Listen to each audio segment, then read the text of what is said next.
Ironically, growing up the way I did put me at a disadvantage once my illness struck.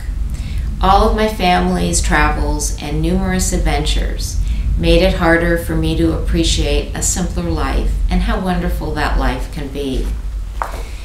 Since I've had a chemical-related illness for over 18 years, one of the main challenges in life remains finding joy, fun, hope, and meaning, despite the often severe limitations.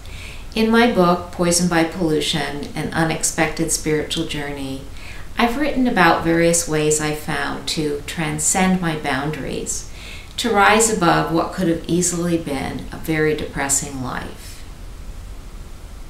In this video, I'd like to share with you my favorite tool for cultivating happiness. It's surprisingly easy to do, doesn't cost money, and I can do it even when I'm shut away in my house.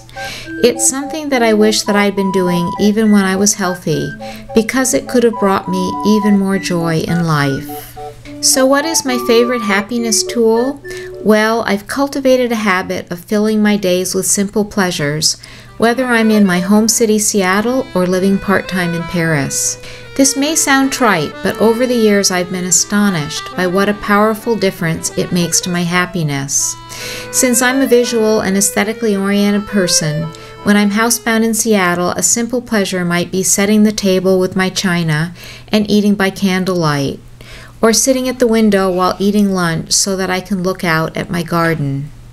When I'm so ill that I'm confined to lying down, for instance, when the slightest movement triggers waves of vomiting that can go on for days, I'll drape my favorite tablecloth over the sofa before me so that I can gaze at it while lying down, delighting in its colorful designs and recalling those lovely memories of when I bought the tablecloth here in Paris.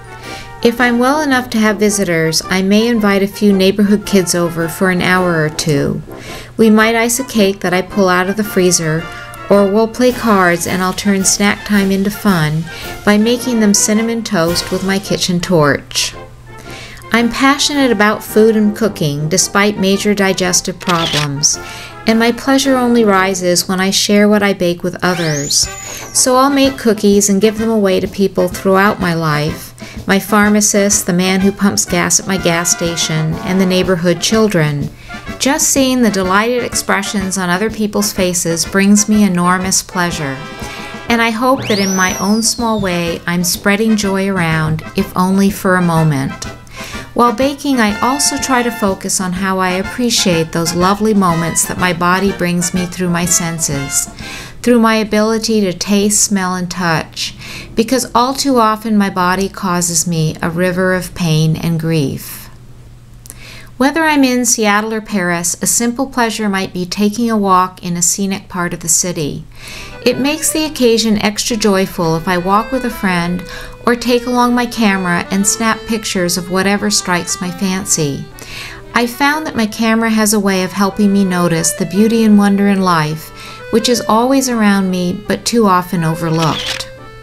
Believe it or not, when I'm housebound in Paris, it's harder to fill my days with simple pleasures because I'm not home, so it can feel like being sick in a hotel room.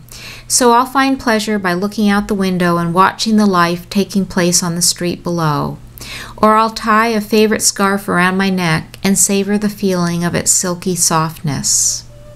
Sometimes I'll write letters to people in my life who've meant a lot to me, thanking them for something they've done for me or expressing why I'm grateful to have them in my life. If I'm writing to someone like a healthcare provider, I'll find out the name of that provider's supervisor and write a letter to his or her boss.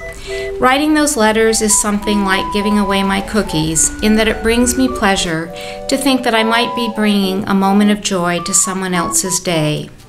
The people who receive my letters appreciate them enormously, all the more so because, they tell me, often the only time that their patients or customers get motivated enough to sit down and write a letter is when they want to complain. Writing those letters also helps me focus on the parts of my life that I'm grateful for. So whether I'm living in Paris or Seattle, each morning I get up and say to myself that I'm making joy my priority for the day. When I was healthy and used to visit Paris regularly, I felt joy automatically just from being here.